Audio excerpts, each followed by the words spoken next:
Weight loss, like any lifestyle change, is notoriously hard. In fact, researchers actually rank trying to lose weight literally as hard as trying to quit gambling, trying to quit smoking, trying to quit drugs, and maybe womanizing. Okay, that last one is not true because there are no men here who womanize, right? But really, which of these things that I mentioned is easy? There's no one. They're hard. Which is why when someone tells you, oh, you can come on this weight loss journey and you don't have to change much about your lifestyle. I mean, you can do what you've always done and still lose weight. They're definitely selling you something. That's also why pills and diets, all those weight loss pills and all those things, that's why they don't work. Because even though they give you results, they're very easy results, very cheap results, and those things don't last. So if sustainable weight loss is your goal, and I believe that it is, then please be ready for remarkable and remarkably hard changes that you would have to bring into your diet and your lifestyle, especially if you are addicted or you have gained the weight over a long, you've stayed with the weight, not just gained it over a long time. I'm actually really tired of people making it look as if you can just come on the journey, it's going to be easy, then you start, then it's hard like it should be, and then you're surprised, you're not ready, you're shaking, you fall, you give up because you never expected it. So my goal in this video is to lay it all out, put it in black and white that this thing is hard, but I'm also going to be helping you adopt and adapt the right mindset that you can take on this journey so that you get the results that you desire, the results that you deserve, and those results can last.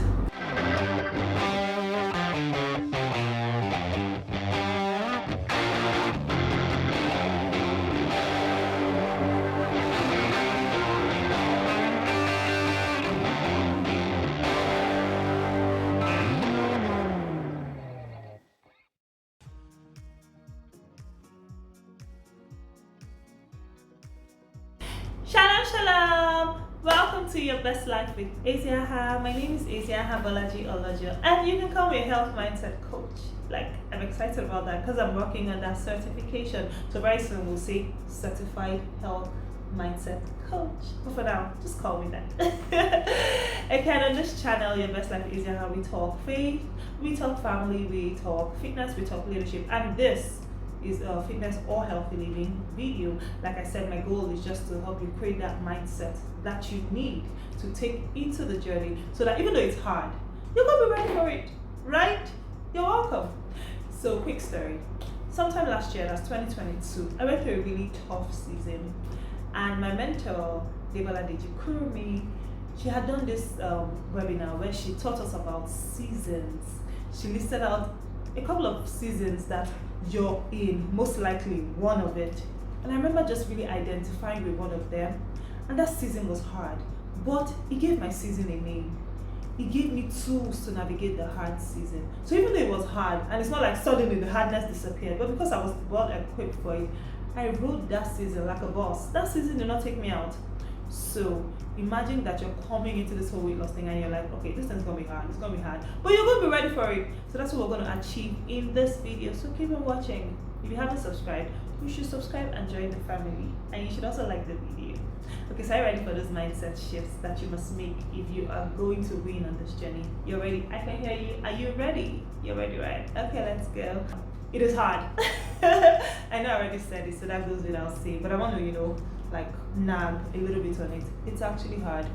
Number one, you can eat what you want and still lose weight. I mean, even a child should know this. So I'm surprised that people believe it. That someone wants to sell their market and tell you, come in on this journey, you won't need to change what you eat. That's not true.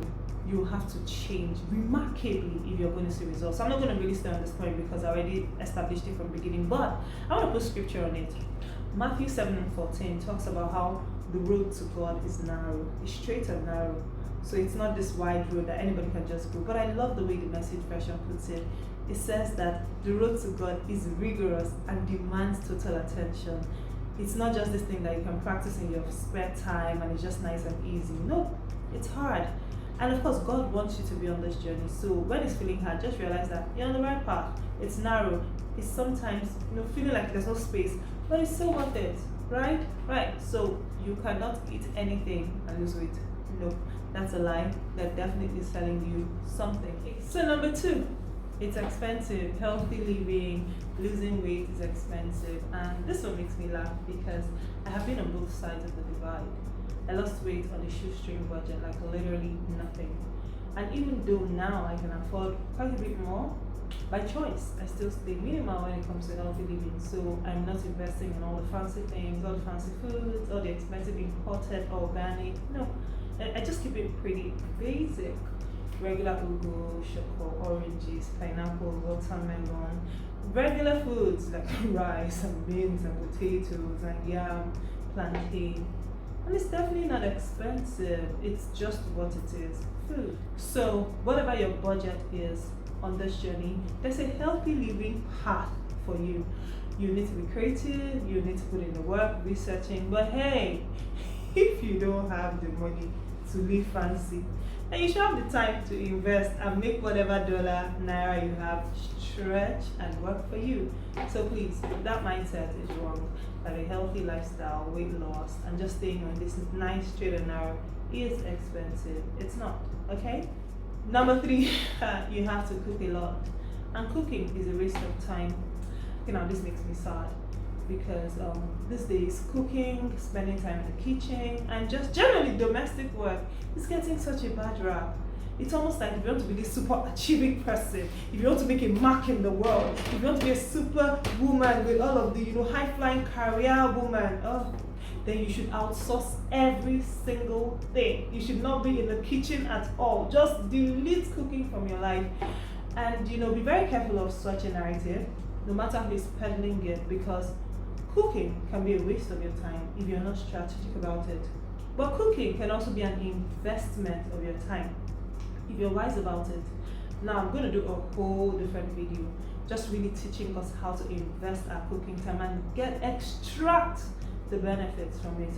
However, just by way of summarizing quickly, cooking can be a bonding time. In fact, every time you spend in the kitchen can be bonding time with your family. Spend time with your husband, your kids. You guys can just do the whole cooking activity together. Or you can get on Zoom, get on a phone call with a friend while you are cooking. Cooking is also a great way to express your creativity. So you found something online, someone on YouTube, and you're like, okay, let me see what this comes out to. And it's mental exercise. It's beautiful. Cooking can be a way to distress. I personally use cooking to distress. Kitchen time is just for distressing.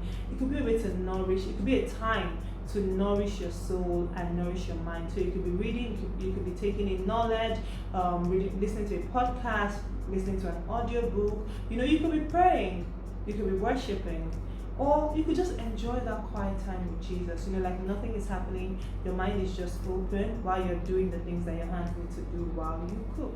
So sometimes when people say cooking is a waste of time, these people are wasting time on other things. So all the time that you see, what are you using it to do?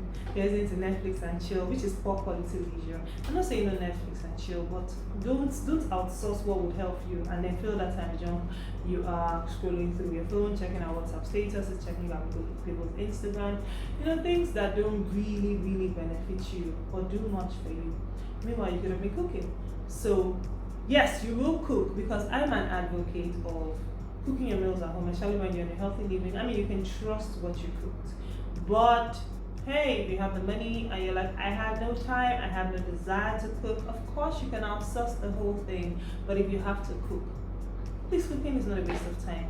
Cooking is an enjoyable, high quality leisure and can be a perfect investment of your time. Sila. There's a health crisis that is coming and will definitely hit the world. And if you have been discerning, you would have started to notice it, where the sicknesses and the diseases that are plaguing people today cannot be solved by drugs alone. Simply put, drugs alone would fail. To guard against this health crisis and to keep you protected from it, you would need heavy dietary interventions, meaning that you literally need to use your food as a drug to fight what is that is coming. If you ask me, I would say that you take a proactive stance as opposed to a reactive stance. But wherever you are, proactive or reactive, you need what I call a for-purpose body. What's a for-purpose body? Well, there are 5 characteristics of this for-purpose body. Number 1, it is strong. Strong enough for all the assignments and things you get to do on earth. Number 2, it is sickness-free, because really, who needs sickness? Number 3, it is well-nourished, meaning that you're not just eating, but you're nourishing yourself with the right foods and fruits and vegetables and good old water. Number 4, it is made to move, meaning that you can exercise on a regular. And number 5, it is at an ideal weight range, meaning not overweight and certainly not underweight. Now, why do you need a for-purpose body? I'm glad you asked. Your for-purpose body is your guarantee to stand firm and strong against the health crisis that would hit. Remember, it's a choice. You can choose to start to build your for-purpose body now as a strategy, or it could be a tragedy. You decide. My name is Eziaha Bolaji, and I'm your health mindset coach and your best bet to build your for-purpose body. With our coaching, we don't just help you lose weight, we help you change your mindset, we help you build better habits so that the weight you lose and the results you get are yours to keep for the rest of your life. Now, who doesn't like that? Definitely not you. I can't wait to work with you. And right here below this video, scrolling on the screen, you'll see our services. Check it out and let's see how we can work together. Definitely rooting for you. God bless you. There is definitely a health crisis that is coming and will hit the world on a global level. Now, there's a health crisis that is coming and it will hit the world at a global level. And you have started to notice the signs and there's a health crisis that is coming and will definitely hit the world with the right foods and fruits and foods with the right foods. Whatever your budget is. Sorry. Your hands need to do while you cook.